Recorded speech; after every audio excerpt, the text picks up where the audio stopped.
योऽन्तः प्रविश्य मम वाचमिमां प्रसुप्तां सञ्जीवयत्यखिलशक्तिधरस्वधाम्ना अन्यांश्च हस्तचरणश्रवणत्वगादीन् प्राणान्नमो भगवते पुरुषाय तुभ्यम्। जयति हरिरचिन्त्यः सर्वदेवैकवन्द्यः परमगुरुरभीष्टावाप्तितः सज्जनानाम् निखिलगुणगणार्णो नित्यनिर्मुक्तदोषः सरसिजनयनोऽसौ श्रीपतिर्मानदो नः। यस्मात् ब्रह्मेन्द्ररुद्रादिदेवतानां श्रियोऽपि च ज्ञानस्फूर्तिः सदा तस्मै हरये गुरवे नमः। व्यासाय भवनाशाय श्रीशाय गुणराशये हृद्याय शुद्धविद्याय मध्वाय च नमो नमः। लसतु श्रीमदानन्दतीर्थेन्दुर्नो हृदम्बरे यद्वचश्चन्द्रिका स्वान्तसन्तापं विनिकृन्तति। वाणिते करवाण्यम्ब चरणौ हृदि सर्वदा मद्वाक्यसरणिर्भूयात् श्रीमदाचार्यभावका। हराय भजकानिष्टहराय पुरवैरिणे भवाय भवते भूयात् शिवाय शिरसा नमः। उमेशाद्याः सुरावोहम् ईडे चेतोऽभिमानिनः यूयम् सर्वे प्रकुरुता मनो मे मध्वभावगम्। श्रीमध्वः कल्पवृक्षस्तु जयार्यः कामधुक्स्मृतः चिन्तामणिस्तु व्यासार्यः मुनित्रयमुदाहृतम्। वादिराजगुरून् वन्दे रघूत्तमगुरून् तथा राघवेन्द्रान् तथा सर्वान् सद्गुरून् प्रणतोऽस्म्यहम्। पूज्याय राघवेन्द्राय सत्यधर्मरताय च भजताम् कल्पवृक्षाय नमताम् कामधेनवे। पृथ्वीमण्डलमध्यस्थाः पूर्णबोधमतानुगाः वैष्णवा विष्णुहृदयाः तान्नमस्ते ಗುರೂನ್ ಮಮ. ರಾಯರು ಯಜುರ್ವೇದದವರು, ಋಗ್ವೇದಿಗಳಲ್ಲ ಯಜುರ್ವೇದಿಗಳವರು. ಅವರಿಗೆ ಶ್ರೀಧರ ಸ್ವಾಮಿಗಳು ಒಂದು ಶಾಸನ ಹಾಕಿಕೊಡ್ತಾರೆ. ತಿಮ್ಮಪ್ಪ ವೀಣಾ ತಿಮ್ಮಪ್ಪಯ್ಯೋಪಿಚ ಅಂತ ಅವ್ರ ಬಗ್ಗೆ ಉಲ್ಲೇಖ ಮಾಡ್ತಾರೆ. ವೀಣಾ ತಿಮ್ಮಪ್ಪಯ್ಯ ಅಂತ ತಂದೆ ಹೆಸರು. ಅವರಿಗೆ ದೊಡ್ಡ ಜಹಗಿರಿಗಳು. ಅಷ್ಟು ಶ್ರೀಮಂತಿಕೆ ಇದ್ದಿದ್ದರಿಂದ ಸುಖವಾಗಿದ್ರು. ರಾಯರು 16 ವರ್ಷ ಬರೋ ಹೊತ್ತಿಗೆ ದಾರಿದ್ರ್ಯ ಬಂದು ಹೋಗಿತ್ತು. ಅಷ್ಟು ಸಂಪತ್ತು ಹೋಗಿತ್ತು. ಇವತ್ತು ಅಂಥ ಶ್ರೀಮಂತರು ಅಂತ ಇದು ಎಲ್ಲಿ ಹೋಯ್ತು ಅಂತ ಪ್ರಶ್ನೆ. ಇವತ್ತು ಅಪ್ಪ ಕೊಟ್ಯಾಧೀಶ, ಮಗ ಭಿಕ್ಷಾಧೀಶ, ಅದೇನು ಹೊಸದಲ್ಲಿ ಬೇಕಾದ ಕಡೆ ನಡೀತಾ ಇರುತ್ತೆ. ಹಾಳು ಮಾಡ್ಕೊಂಡಿರ್ತಾರೆ ಆಸ್ತಿ ಅಷ್ಟೇನೆ. ಇವರೇನ್ ಮಾಡ್ಕೊಂಡು ಹಾಗಿದ್ರಿ ಅಂತ ಪ್ರಶ್ನೆ. ಇವರೇನ್ ಮಾಡ್ಕೊಂಡ್ರು ಅಂದ್ರೆ ಇವರು ಆಸ್ತಿ ಕಳ್ಕೊಂಡ್ರು. ಏನ್ ಮಾಡಿ ಕಳ್ಕೊಂಡ್ರು ಗೊತ್ತಾ? ಬಹಳ ಜನ ಗೊತ್ತಿಲ್ಲ. ಅವರು ದಾನ ಮಾಡಿ ಮಾಡಿ ಮಾಡಿ ಆಸ್ತಿ ಕಳ್ಕೊಂಡಿದ್ರಂತೆ. ಇದು ಬಹಳ ಆಶ್ಚರ್ಯ. ಇದೆಲ್ಲ ನಾವು ಉಳಿಸ್ಕೊಂಡು ದಾನ ಮಾಡಿ ಭಾರಿ ಹುಷಾರ ದಾನ ಮಾಡಬೇಕಾದ್ರೆ ಸರ್ಪ್ಲಸ್ ಮಾತ್ರ ಮಾಡೋದಷ್ಟೇನೆ. ಅವ್ರು ಹಾಗಲ್ಲ, ಬೇಸಿಕ್ಕೇ ಕೊಟ್ಬಿಟ್ಟಿದ್ದಾರೆ ರೆಡಿ ಅಂತ ಎಲ್ಲ ದಾನ ಮಾಡಿದ್ದಾರೆ. ನಮ್ಗೆ ಈಗ ಅನ್ಸುತ್ತೋ ರಾಘವೇಂದ್ರ ಕೇಳಿ ಒಂದು ಗುಟ್ಟು ಗೊತ್ತಾಯ್ತು ನಮಗೆ, ದೇವರಾಣೆ ದಾನ ಮಾಡಬಾರದು, ನಾವು ಈಗ ಆಗಿಬಿಟ್ರೆ ಕಷ್ಟ, ಅವ್ರ ಪಾಠ ಕಲ್ತ್ವಿ ಇನ್ಮೇಲೆ ದಾನ ಏನೇ ಮಾಡಬಾರದಂತೆ. ಅದಲ್ಲ, ಅವ್ರು ದಾನ ಮಾಡಿದ್ದರ ಫಲ ಮಗ ಇವತ್ತು ಲೋಕಕ್ಕೆ ದಾನ ಮಾಡಾಗಿಬಿಟ್ಟಿದ್ದಾರೆ. ಅದು ಸಿದ್ಧಿ. ಅದು ತಂದೆ ತಾಯಿಗಳ ದಾನದ ಪದ್ಧತಿ ಎಲ್ಲಿ ಬಂತು ಅಂದ್ರೆ ಎಲ್ಲಿ ಏನು ಕೇಳಿದ್ರು ದಾನ. ಮಂತ್ರಾಲಯಕ್ಕೆ ಹೋಗಿ ಬರೀ ಕೈಲಿ ಬರಾಗಿಲ್ವೇ ಇಲ್ಲ. ಅಷ್ಟರ ಮಟ್ಟಿಗೆ ಇವತ್ತು ದಾನದ ವೈಖರಿ ತಂದಿದ್ದು ಮಗನಲ್ಲಿ ಬಂತದಿಷ್ಟು ಕೂಡ. ತಂದೆ ತಾಯಿಗಳ ಒಂದು ದಾನದ ಪ್ರವೃತ್ತಿ ಮಗನಲ್ಲಿ ಹಾಗೆ ಬೇರೂರಿತು ಅಂತ ಹೇಳಿದ್ರೆ ಗೊತ್ತಾಗುತ್ತೆ. ಹಾಗಾದ್ರೆ ಮಕ್ಕಳಿಗೆ ಹೇಳ್ಕೊಡೋದು ಮತ್ತೆ ಅಷ್ಟೇ, ಯಾರಿಗೂ ಕೊಡಬೇಡ, ಫಸ್ಟ್ ಹೇಳ್ಕೊಡೋದು ಅದನ್ನೇ. ಅದೀದಲ್ಲ, ಏನು ದುಡ್ಡು ಕಾಸಲ್ಲ. ಏನೋ ಮೈಸೂರು ಪಾಕ್ ಮಾಡಿರ್ತಾರೆ, ಮಗ ಬರ್ತಾನೆ, ಫ್ರೆಂಡ್ಸ್ ಕರ್ಕೊಂಡ್ ಬಂದಿರ್ತಾನೆ, ಅವ್ನು ಅಲ್ಲೇ ಬಿಟ್ಟು ಒಬ್ಬನೇ ಬಾಳುವ ಅಂತ ಕರಿತೇವೆ. ಅವ್ನು ಅಲ್ಲೇ ಬಿಡಿಸಿ ಒಬ್ಬನೇ ಒಳಗುವ. ಅವನಿಗೆ ಕೊಟ್ಟ ತಕ್ಷಣ ಮಗುನ ಟೆಂಡೆನ್ಸಿ ಏನು ಗೊತ್ತಾ? ಫ್ರೆಂಡ್ಸಿನ ಕರೆ ಒಳಗೆ ಹೋಗ್ತಾನೆ, ಹಾಗೆಲ್ಲ ಹೋಗ್ಬಾರ್ದು, ಇಲ್ಲೇ ಕೊಡು ಅಂತೇಳಿ ಅವ್ರು ತಿನ್ನಿಸಿ ಕೈ ತೊಳ್ಕೊಂಡು ಬಾಯಿ ಒರೆಸಿ ಕಳಿಸಿಬಿಡ್ತಾರೆ. ಮೂಗ ನಿಧಾನಾಗಿ ಅಭ್ಯಾಸ ಮಾಡ್ಕೋತಾನೆ. ಅವ್ನು ಅಭ್ಯಾಸ ಮಾಡ್ಕೊಂಡು ಬರ್ತಾನೆ. ಕೊನೆಗೆ ಯಾರು ಕೇಳಿದ್ರು ಇಲ್ಲ ಇಲ್ಲ ಅಂತ ಶುರು ಮಾಡ್ತಾರೆ. ಕೊನೆಗೆ ಅಪ್ಪ ಅಪ್ಪಗೆ ಟಾಟಾ, ನಿಮಗೂ ಇಲ್ಲ ಅಂತ ಹೇಳ್ಬಿಡ್ತಾರೆ. ನೀವೇ ತಾನೇ ಹೇಳ್ಕೊಟ್ಟಿದ್ದೀನ, ಇನ್ನೊಬ್ರು ಕೊಡೋಣ, ನೀವೇ ತಾನೇ ಹೇಳ್ಕೊಟ್ಟು, ನಿಮಗೆ ಇಲ್ಲ. ಕೊನೆಗೆ ಅಂದ್ರೆ ಸಹಜವಾದ ಒಂದು ತ್ಯಾಗ ಪ್ರವೃತ್ತಿನ ಕರ್ಪ್ ಮಾಡಿಬಿಡ್ತಾನೆ ಮನುಷ್ಯ. ಇವತ್ತು ಮಾಡಿದ ಅದನ್ನೇ ತಿರುಕಮಂಡಿತಾಚಾರ್ಯ ಹೇಳೋದು, ಪ್ರಾಚೀನ ತೀರ್ಣ ಪುಣ್ಯೋಚ್ಚಯ ಚತುರತರಾಚಾರತಃ ಚಾರುಚಿತ್ತ. ತಂದೆ ತಾಯಿಗಳು ಎಲ್ಲಿ ಇನ್ವೆಸ್ಟ್ ಮಾಡಿದ್ರು ಮಕ್ಕಳಿಗೆ ಬರೋದಿಲ್ಲ. ದಾನ ಮಾಡಿದ್ರೆ ಮಕ್ಕಳಿಗೆ ಶಿಫ್ಟ್ ಆಗುತ್ತಂತೆ. ದಾನ ಬೇರೆ ಕಡೆ ಇನ್ವೆಸ್ಟ್ ಮಾಡಿದ್ದು ಬರೋ ಚಾನ್ಸಸ್ ಇಲ್ಲ, ದಾನ ಮಾಡಿದ್ ಮಾತ್ರ ಶಿಫ್ಟ್ ಆಗುತ್ತೆ. ನಮಗೆ ಗೊತ್ತು, ಕೆಲವು ಡಯಾಬಿಟಿಸ್ ಬಾರನ್ ಗಿಫ್ಟ್ ತಂದೆ ತಾಯಿಗಳದ್ದು ಮಕ್ಕಳಿಗೆ, ಅದು ನಮಗೆ ಗೊತ್ತಿದೆ. ದಾನ ಮಾಡೋ ಪ್ರವೃತ್ತಿ ಬಾರನ್ ಗಿಫ್ಟ್ ಆಗಬೇಕು. ಅದು ರಾಯರಿಗಾಯ್ತು. ಅಂಥ ತಂದೆ ತಾಯಿಗಳು. ಗೋಪಿಕಾಂಬ ಅಂತ ಹೇಳಿದ್ರೆ ಎಂಥ ಪುಣ್ಯಾತಿಗಿತ್ತು. ಇವತ್ತು ದೊಡ್ಡ ಅವರ ಬರೀತಾರೆ, ಆಕೆ ಒಳ್ಳೆ ವಿದ್ವಾಂಸಳಾಗಿದ್ರು ಅಂತ ಬರೀತಾರೆ. ವಿದುಷಿ ಅಂತ ಕರೆದು, ಬಹುಶಃ ಒಬ್ಬ ಹೆಂಗಸಿನ ಬಗ್ಗೆ ವಿದ್ವತ್ತನ ಪ್ರಶಸ್ತಿ ಬಂದ್ರೆ ರಾಯರ ತಾಯಿ. ಅವರ ತಮ್ಮ ಜೊತೆಗಾರರನ್ನು ಕೂಡಿಸ್ಕೊಂಡು ಪ್ರವಚನ ಮಾಡ್ತಾ ಇದ್ದಂತ ರಾಯರ ತಾಯಿ. ಅದು ತುಂಬಾ ಜನ ಗೊತ್ತೇ ಇಲ್ಲ. ಅವರ ಅಳಿಯಂದ್ರು ಬರೀತಾರೆ, ತಮ್ಮ ರಾಘವೇಂದ್ರಲ್ಲಿ ಬರೀತಾರೆ, ಪ್ರವಚನ ಮಾಡ್ತಾ ಇದ್ರಂತೆ ಪುಣ್ಯಾತಿ. ಅಷ್ಟೇ ಅಲ್ಲ, ಅವ್ರ ಹಾಡುಗಳನ್ನು ಕಟ್ಟಿ ಹಾಡ್ತಾ ಇದ್ರಂತೆ. ಗರುಡ ವಾಹನ ಅಂಕಿತದಿಂದ ಹಾಡು ಮಾಡ್ತಾ ಇದ್ರಂತ. ಅಂದ್ರೆ ಮೊದಲ ಹರಿದಾಸಿ ಅಂತ ಹೇಳಿದ್ರೆ ಅವರೇ. ಇಡೀ ನಮ್ಮ ಅಧಿಕೃತವಾಗಿ ಸಿಗತಕ್ಕಂಥ ಹರಿದಾಸರ ಉಲ್ಲೇಖ ಸಿಗೋದು ಹೆಣ್ಣಗಸರ ಬಗ್ಗೆ, ರಾಯರ ತಾಯಿ ಬಗ್ಗೆ. ಅಂದ್ರೆ ಅವರ ವಿದ್ವತ್ತು, ಅವರ ದಾನ ಪ್ರವೃತ್ತಿ ಎಲ್ಲ ಮಗನಲ್ಲಿ ಗುಣ ಬರಲಿಕ್ಕೆ ಸಾಧ್ಯವಾಯಿತು. ಶುಚೀನಾಂ ಶ್ರೀಮತಾಂ ಗೇಹೆ ಯೋಗ ಭ್ರಷ್ಟೋಭಿಜಾಯತೆ. ಆ ಕಥೆ ಕೇಳಿದಾಗ ನಾವು ಮಾಡ್ತಕ್ಕಂಥ ದಾನದ ಇದನ್ನು ಕುಮಣೇಶ್ವರ ವಾದಿರಾಜ ಸ್ವಾಮಿಗಳು ಹೇಳಿದ್ದಾರೆ. ಕೃಷ್ಣ ಅವತಾರ ಮಾಡಿದ್ದಾನೆ, ತಕ್ಷಣ ಏನ್ ಮಾಡಿದಂತ ನಂದಗೋಪಾಲ್ ಲಕ್ಷಾಂತರ ಗೋದಾನ ಮಾಡಿಬಿಟ್ನಂತೆ. ಯಾತಕ್ಕೆ ಅಂತ ಪ್ರಶ್ನೆ ಹಾಕೋತಾರೆ ವಾದಿರಾಜ ಸ್ವಾಮಿಗಳು. ಅವರ ಸ್ಟೈಲೇ ಸ್ಟೈಲು, ಅವರು ಕವಿತ್ವ ಶಾಸ್ತ್ರ ಮಿಕ್ಸ್ ಮಾಡ್ತಾರೆ. ಯಾಕೆ ಅಂತ ಕೇಳಿದ್ರೆ ಯೋಚನೆ ಮಾಡಿದ್ರಂತೆ, ಈ ಸರ್ ಅವೆಲ್ಲ ಹಸುಗಳನ್ನ ಕಾಯ್ತಾ ಇದ್ವಿ, ನಮಗೆ ಸ್ವಲ್ಪ ಹಸುಗಳು ಸಾಕಾಗ್ತಿತ್ತು. ಇನ್ನು ಕೃಷ್ಣ ಹಸು ಕಾಯ್ತಾರೆ ಅಂದಮೇಲೆ ಮ್ಯಾಚಿಂಗ್ ಆಗಿರ್ಬೇಕಲ್ಲ, ಸಿಕ್ಕಾಪಟ್ಟೆ ಕ್ವಾಂಟಿಟಿ ಇರಬೇಕು. ಮಠದ ಅಡಿಗೆ ಅಂತ ತಕ್ಷಣ ದೊಡ್ಡ ಬಂಡದ ಇದ್ರಲ್ಲಿ ಯಾರು ಮಾಡಿಡಕ್ಕೆ ಸಾಧ್ಯ ಇಲ್ಲ. ಕೃಷ್ಣ ಹಸು ಗೋಪಾಲಕರಾಗೋ ಹೊತ್ತಿಗೆ 5-6 ವರ್ಷಕ್ಕೆ ಏನಾಗಬೇಕು, ಹಸುಗಳ ಸಂಖ್ಯೆ ಕೋಟ್ಯಂತರ ಆಗಿಬಿಡಬೇಕು. ಅದಕ್ಕೆ ಏನ್ ಮಾಡಬೇಕು ಅಂದ್ರೆ ಇರೋದನ್ನ ದಾನ ಮಾಡಿಬಿಟ್ನಂತೆ. ಅಷ್ಟೊತ್ತಿ ಮಲ್ಟಿಪ್ಲೈ ಆಗಿ ಬರುತ್ತೆ ಅಂತ ಹೇಳಿದಂತ ಪುಣ್ಯಾತ್ಮ. ಅವಿಷ್ಟು ಕೂಡ ಸಹಸ್ರಶಸ್ತಾಹ ಸಾಧಯಂತ್ಯ, ಅವ್ರು ಕೋಟಿಗಟ್ಟೆ ಮಲ್ಟಿಪ್ಲೈ ಮಾಡಬೇಕು ಅಂತ ದಾನ ಮಾಡಿದ್ದಾನೆ. ಅಂದ್ರೆ ಎಲ್ಲಿ ಇನ್ವೆಸ್ಟ್ ಮಾಡಿದ್ರು ಕಂಪನಿನ ಮುಚ್ಚೋಗೋ ಸಂಭವ ಇರ್ತದೆ. ಇನ್ವೆಸ್ಟ್ ಮಾಡ್ತಾರೆ ಪಾಪ, ಕಂಪನಿ ನಾಪತ್ತೆ ಆಗಿಬಿಡಬಹುದು. ಆದರೆ ಎಲ್ಲಿ ದಾನ ಮಾಡ್ತಾನೆ ಅದು ವೇಸ್ಟ್ ಆಗೋದೇ ಇಲ್ಲ ಅಂತ ಹೇಳಿದ್ದಾರೆ. ಅದಕ್ಕೆ ರಾಯರ ತಂದೆ ತಾಯಿಗಳು ಮಾಡಿದ ದಾನ ಅಲ್ಲಿಗೆ ಬಂತು. ರಾಯ ಜೀವನದ ಇನ್ನೊಂದು ಮುಖ ಅಂದ್ರೆ ಅವ್ರ ಚಿಕ್ಕ ವಯಸ್ಸಿನ 5-6 ವರ್ಷ ಅಷ್ಟೇ ಅವರ ತಂದೆ ವೈಕುಂಠ ಯಾತ್ರೆ ಮಾಡಿಬಿಡ್ತಾರೆ. ದೊಡ್ಡ ಆಘಾತವಾಯಿತು, ಮೊದಲನೇ ಆಘಾತ ರಾಯರಿಗೆ. ಆದರೆ ತಾಯಿ ಎಷ್ಟು ಜವಾಬ್ದಾರಿ ಹೊತ್ತಿದ್ದಾರೆ ಗೊತ್ತಾ. ಹೆಂಗಸರೆಲ್ಲ ಅವ್ರ ಕಥೆ ಕೇಳಬೇಕು. ಒಂದು ಕಡೆ ಗಂಡ ಇಲ್ಲ, ಒಬ್ಬ ಮಗ ಒಬ್ಬ ಮಗಳಿದ್ದಾರೆ. ಮಗಳ ಮದುವೆಯಾಗಿದೆ, ಒಬ್ಬ ಮಗ ಇದ್ದಾನೆ, ಸ್ವಲ್ಪ ದೊಡ್ಡ ವ್ಯಕ್ತಿ, ಇವರು ಚಿಕ್ಕ ಮಗು. ಡೆಸ್ಪರೇಟ್ ಆಗ್ತಕ್ಕಂಥ ಕಾಲ ಇದು. ಅಂತ ಹೊತ್ತಿನೊಳಗೆ ತುಂಬಾ ಎಷ್ಟು ಸಮರ್ಥ ಹೆಂಗಸು ಅಂತ ಕೇಳಿದ್ರೆ, ರಾಯರನ್ನ ಅಣ್ಣನ ಜವಾಬ್ದಾರಿ ಇತ್ತಲ್ಲ ಸರಿಯಾಗಿ ಬೆಳೆಸೋ ಡೈರೆಕ್ಟ್ ಮಾಡ್ತಾರೆ. ಅಣ್ಣ ತಮ್ಮನಿಗೆ ಉಪನಯನವನ್ನು ಮಾಡ್ತಾರೆ. ಎಷ್ಟೋ ಸರ್ತಿ ಹೀಗಾಗತ್ತೆ, ಅಣ್ಣ ತಮ್ಮಂದಿರ ತಂದೆ ಹೋಗಿಬಿಟ್ರೆ ಅಣ್ಣಂದಿರ ತಮ್ಮಂದಿರ ಎಕ್ಸ್ಪರ್ಟ್ ಮಾಡಿಬಿಡ್ತಾರೆ. ಅವ್ರು ಓದ್ದಂತೆ ಮಾಡ್ತಾರೆ, ಫಸ್ಟ್ ಅವ್ರಿಗೆ ಆಸ್ತಿ ಪಾಲು ಇಲ್ಲದಂತೆ ಮಾಡ್ತಾರೆ, ಎಲ್ಲ ಕಿತ್ಕೊಂಡ್ಬಿಡ್ತಾರೆ. ದುರ್ಯೋಧನ ಕಾಲದ ಬಂದ ಪದ್ಧತಿ ಅದು. ತಮ್ಮಂದಿರಿಗೆ ಕೈ ಕೊಡೋದು ಅಣ್ಣಂದಿರ ನ್ಯಾಚುರಲ್ ಸಾಮಾನ್ಯವಾದ ಪದ್ಧತಿ ಅದು. ಎಲ್ಲ ಎಕ್ಸೆಪ್ಷನ್ಸ್ ಇರ್ತಾರೆ ಅಷ್ಟೇನೆ. ಆದರೆ ಗುರುರಾಜಾಚಾರ್ಯರು ಹೇಗೆ ಮಾಡಿದ್ರು ಅಂದ್ರೆ, ತಮ್ಮನಿಗೆ ಸ್ವತಃ ತಾವು ಉಪನಯನ ಮಾಡ್ತಾರೆ ಫಸ್ಟ್. ಎಷ್ಟೋ ಜನಕ್ಕೆ ಉಪನಯನ ಆಗಿದೆ, ಯಾಕಂದ್ರೆ ನಮ್ಮ ಅಪ್ಪ ಇಲ್ಲ ಅಂತ ಹೇಳ್ತಾರೆ ಪಾಪ. ಅದಕ್ಕೆ ಶಾಸ್ತ್ರ ಹೇಳುತ್ತದೆ, ಅಪ್ಪ ಇಲ್ಲ ಹೋದಲ್ಲೋ ಬಿಡಿ, ಉಪನಯನ ಮಾಡಿದ್ರೆ ಅಪ್ಪ ಅಂತ ತಿಳ್ಕೊಂಬಿಡಿ ಅಂತ ಹೇಳ್ತಾರೆ. ಅಷ್ಟರ ಮಟ್ಟಿಗೆ ಉಪನಯನಕ್ಕೆ ಮಹತ್ವ ಇದೆ. ಮಗನ ಸರಿಯಾಗಿ ತಮ್ಮನಿಗೆ ಉಪನಯನವನ್ನು ಮಾಡ್ತಾರೆ. ಆಮೇಲೆ ಓದ್ಲಿಕ್ಕೆ ಅಂತ ಕಳಿಸಿಕೊಡ್ತಾರೆ. ಭಾವ ಲಕ್ಷ್ಮೀ ನರಸಿಂಹಾಚಾರ್ಯ ಹತ್ರ ರಾಯರು ಓದ್ತಾರೆ. 8 ವರ್ಷಗಳ ಕಾಲ ಓದ್ತಾರೆ. ಅಲ್ಲಿಂದ ಕರೆಸಿ ಮದುವೆ ಮಾಡ್ತಾರೆ. ಉಪನಯನ ಮಾಡಿದ್ದು ಅಣ್ಣ, ಮದುವೆ ಮಾಡಿದ್ದು ಅಣ್ಣ ರಾಯರಿಗೆ. ಅಂತ ಅಣ್ಣನಿಗೆ ಕೃತಜ್ಞತೆಯಾಗಿ ರಾಯರು ಮಾಡಿದ ಕೆಲಸ ಅಂದ್ರೆ, ಅಣ್ಣನ ಮೊಮ್ಮಗನೇ ಪ್ರಥಮ ರಾಯರ ಪೀಠಾಧೀಶರು ಯೋಗೀಂದ್ರ ತೀರ್ಥರು ಅಣ್ಣನ ಮೊಮ್ಮಗ ಅವರು. ಅಲ್ಲಿಂದ 3 ಜನಕ್ಕೂ ಕಂಟಿನ್ಯೂಸ್ ಪೀಠ ಕೊಡ್ತಾರೆ ರಾಯರು. ಅದು ತನ್ಮನಿಗೆ ಮಾಡಿದಂತಹ ಒಂದು ವಿಶೇಷ ಸೇವೆಯ ಫಲ ಅವರಿಗೆ ಪೀಠಾಧೀಶರಾಗತಕ್ಕಂಥ ಯೋಗ ಬಂತು ವಂಶಕ್ಕೆ. ರಾಯರ ಪೀಠದಲ್ಲಿ ಹೆಚ್ಚು ಕಡಿಮೆ ಅಣ್ಣನ ಮಕ್ಕಳು ತಮ್ಮದರ ಮಕ್ಕಳು ಅವರವರಲ್ಲೇ. ರಾಯರು ಮಾಡಿದ್ದಕ್ಕೆ ತಮ್ಮನಿಗೆ ಮಾಡಿದಂಥ ತ್ಯಾಗದ ಫಲಶ್ರುತಿ ಅದು. ಈಗ ನಮಗೆ ಅರ್ಥ ಆಗುತ್ತೆ. ನಹಿ ಕಲ್ಯಾಣ ಕೃತ್ ಕಸ್ತಿ ದುರ್ಗತಿಂ ತಾತ ಗಚ್ಚತಿ. ಮದುವೆ ಮಾಡಿದರು. ಕೆಲವರು ಮದುವೆ ಆದ ತಕ್ಷಣ ಓದು ಸ್ಟಾಪ ಮಾಡಿಬಿಡ್ತಾರೆ. ಪಾಠಕ್ಕೆ ಬರ್ತಿರ್ತಾರೆ ಪಾಪ. ಆಮೇಲೆ ಕಾಡೋದಲ್ಲಿ ಯಾತಕ್ಕೆ ಮದುವೆ ಆಯ್ತು ಅಂತಾರೆ. ಸೊ ಪಾಠಕ್ಕೆ ಕೃಷ್ಣಾರ್ಪಣ ವಸ್ತು ಅಂತ ಏಕಾಶಿ ಬದಲು ಮಾಡ್ತಿದ್ದೆ ಕ್ಯಾನ್ಸಲ್ ಅಂತ ಹೇಳ್ಬಿಡ್ತಾರೆ. ಟ್ರೆಮೆಂಡಸ್ ಚೇಂಜ್ ಅದು. ಅದರಲ್ಲೂ ಕೂಡ ಲೌಕಿಕ ವಿದ್ಯೆ ಕೂಡ ಮದುವೆ ಆದ್ಮೇಲೆ ಓದೋದು ಭಾರಿ ಕಷ್ಟ. ಸಾಮಾನ್ಯ ಮನುಷ್ಯ ಡೈವರ್ಟ್ ಆಗಿಬಿಡ್ತಾರೆ. ಆದರೆ ರಾಯರು ಹೆಚ್ಚು ಓದಿದ್ದು ವಿವಾಹ ಆದಮೇಲೆ ಇದು ನೆನೆಸ್ಕೊಂಡ್ಕೋಬೇಕು. ಈಗ ರಾಯರ ಹೆಂಡತಿಯ ಪಾತ್ರ ಗೊತ್ತಾಗುತ್ತೆ. ರಾಯರ ತಾಯಿಯ ತ್ಯಾಗ ಒಂದು ಕಡೆಗೆ, ರಾಯರ ಹೆಂಡತಿಯ ತ್ಯಾಗ ಒಂದು ಕಡೆಗೆ. ಅವ್ರ ಗಂಡರಿಗೆ ಓದಕ್ಕೆ ಅನುಕೂಲ ಮಾಡಿಕೊಡ್ತಾರೆ. ಇದು ದೊಡ್ಡ ತ್ಯಾಗ ಇದು. ಮನೆಯಷ್ಟು ದಾರಿದ್ರ್ಯ ಬಂದಾಗಿತ್ತಾಗಲೇ ಸುಧೀಂದ್ರ ಸ್ವಾಮಿಗಳ ಹತ್ರ ಓದಕ್ಕೆ ಹೋಗ್ತಾರೆ. ಕುಂಭಕೋಣದಲ್ಲಿ ವಾಸ. ಅವರು ಪಾಠ ಪ್ರವಚನ ಕೇಳ್ಕೊಂಬರಬೇಕು ಮನೆಗೆ. ಮನೆಯಲ್ಲಿ ಏನೂ ಇಲ್ಲ ಅಂತ ಕೊರಗು ಬಿಟ್ರೆ ಓದಕ್ಕಾಗ್ತಿದ್ದಿಲ್ಲ ಇವರಿಗೆ. ಅದಕ್ಕೆ ದಾಸರ ಹೆಂಡತಿ ಪ್ರಾಣ ಹೆಂಡತಿ ಅಂತ ಆದ್ಮೇಲೆ ಅದಕ್ಕೋಸ್ಕರ ರಾಯರು ಎಷ್ಟು ಗೋಳಾಡ್ತಾರೆ ಹೆಂಡಗಂತರು ಅಂತ ಕೇಳಿದ್ರೆ ಹೇಳ್ತಾರೆ ದಾಸರು, ಹಂದಿ ನಾಯಿ ಅಂತೆ ಬೊಗಳೋಳು ಅಂತ ಹೇಳ್ತಾರೆ. ಹಂದಿ ಒದರೆ ಬೇರೆ ಪೂಜೆ ಮಾಡಕ್ಕೆ ಬಿಡೋದಿಲ್ಲ, ಸಂಧ್ಯಾ ಮಾಡಲಿಕ್ಕೆ ಬಿಡೋದಿಲ್ಲ. ಮೂಗಿನ ನೋಡ್ಕೊಂಡ್ರೆ ಯಾರು ನಮ್ಮನ್ನು ಸಾಕ್ತಾರೆ ಶುರು ಮಾಡಿಬಿಡ್ತಾರೆ.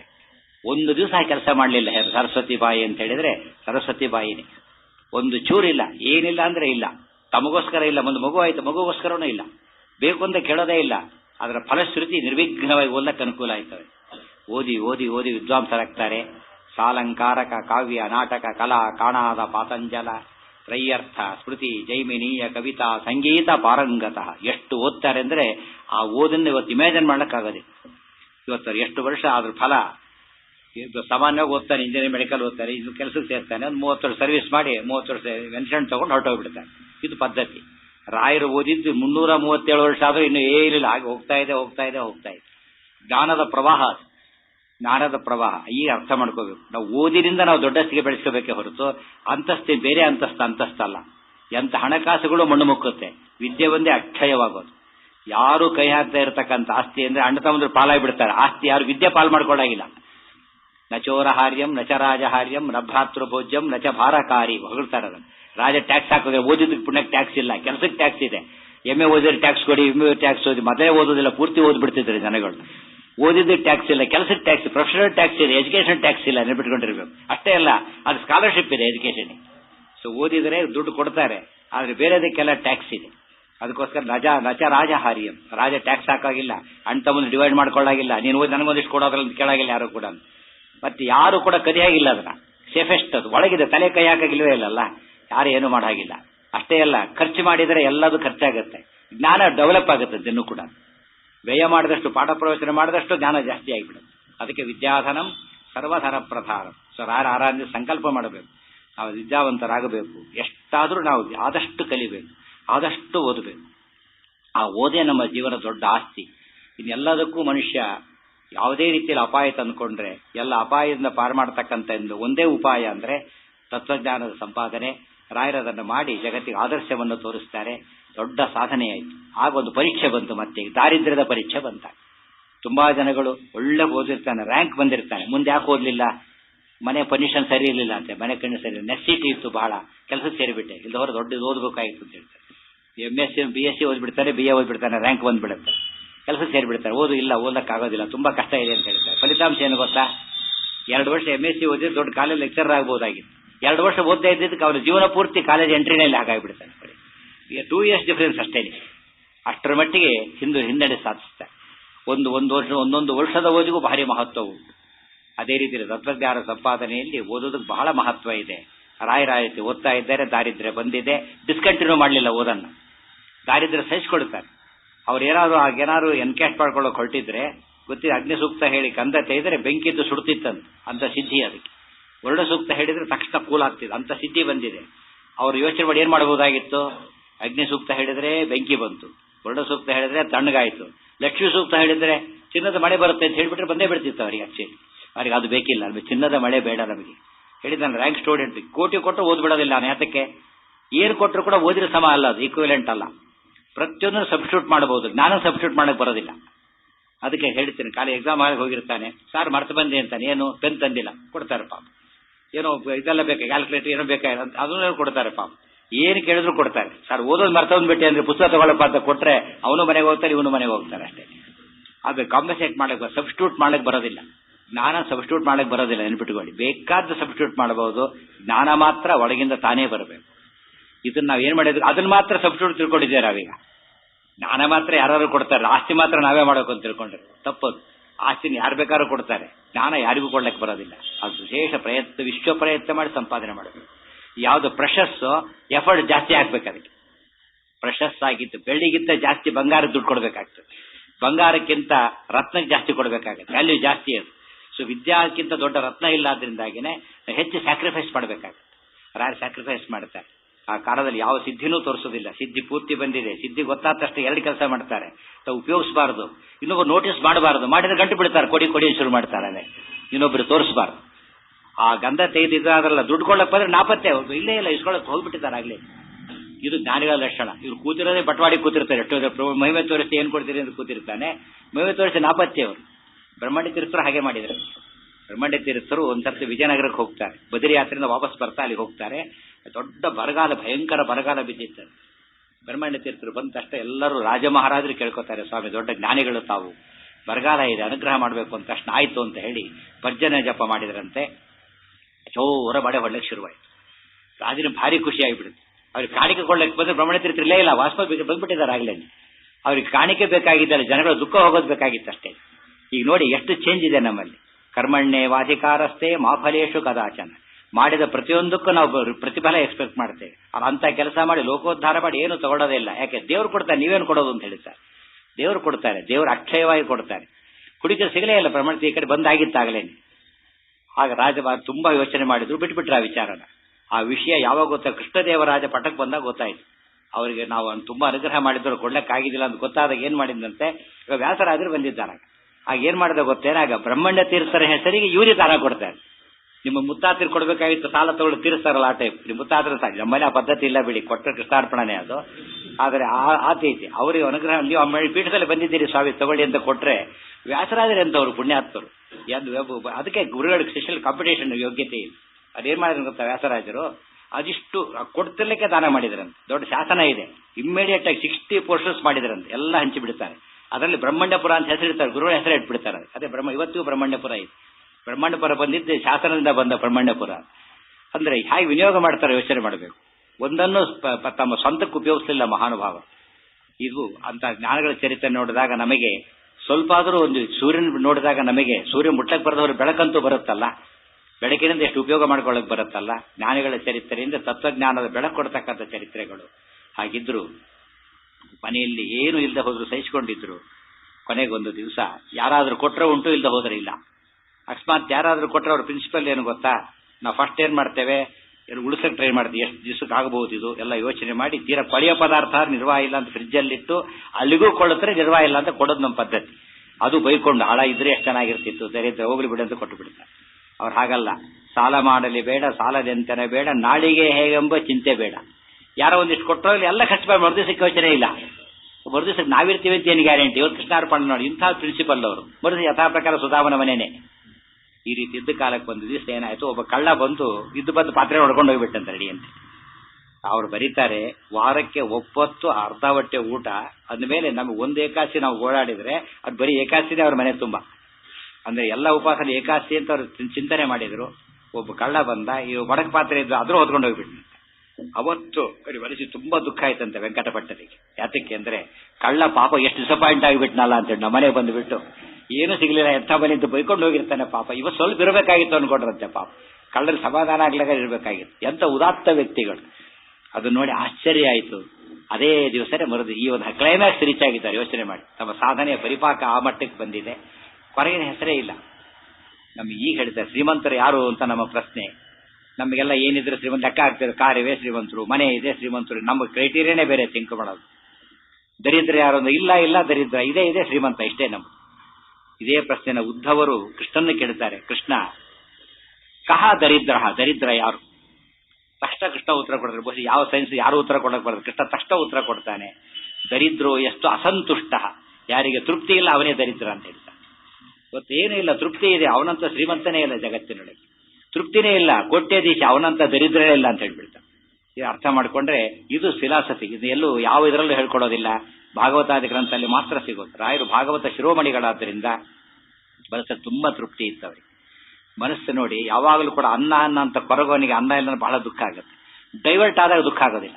ಎಷ್ಟೋದ್ರೆ ಹೇಳ್ತಾರೆ ಏಕಾಶಿ ಉಪವಾಸ ವರ್ಕಿಂಗ್ ಡೇಸ್ ಬಂದ್ರೆ ಬಹಳ ಸುಲಭ ಸರ್, ಸಂಡೇ ಬಂದ್ರೆ ಬಹಳ ಕಷ್ಟ ಆಗುತ್ತೆ ಅಂತಾರೆ. ಯಾಕೆ ಯಾವಾಗ ಪಾಲನೆ ಆಗುತ್ತೋ ಅದೇ ಯೋಚನೆ, ಬೇರೆ ಇರೋದೇ ಇಲ್ಲ ಅವರಿಗೆ.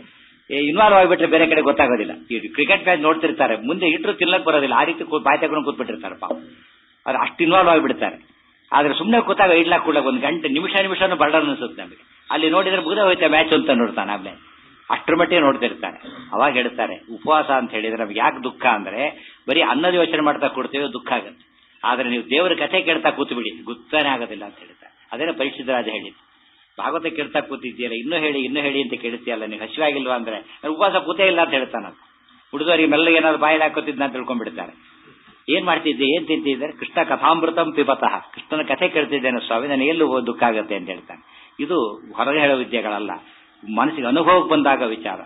ಭಗವಂತನ ಕಥೆ ಕೇಳ್ತಿದ್ರೆ ಎಂದು ನಮಗೆ ದುಃಖ ಫೀಲ್ ಆಗೋದಿಲ್ಲ. ರಾಯರು ಏನ್ ಮಾಡ್ತಿದ್ರಂತೆ, ಶಾಸ್ತ್ರ ಮುಖ್ಯಾದ ಜಸ್ತ್ರ, ಊಟ ಗೀಟ ಮನೆಯಲ್ಲಿದ್ರೆ ತಿನ್ನೋ ಟೈಮ್ ವೇಸ್ಟ್ ಆಗ್ತಿತ್ತು, ಅದು ಇಲ್ಲ ಅಂತ ಅದನ್ನು ಪಾಠ ಪ್ರವಚನೆ ಬರೀ ಅವರಿಗೆ. ಈ ರೀತಿಯಾಗಿದ್ದಕ್ಕೆ ಅವರು ಲೋಕಮಾನ್ಯರಾಗ್ತಾರೆ. ಪೂಜ್ಯಾಯ ರಾಘವೇಂದ್ರಾಯ ಸತ್ಯ ಧರ್ಮ ರಸಾಯ, ಅದನ್ನು ತಿಳ್ಕೊಂಡ್ರೆ ಅದು ರಾಯರ ಆರಾಧನೆ.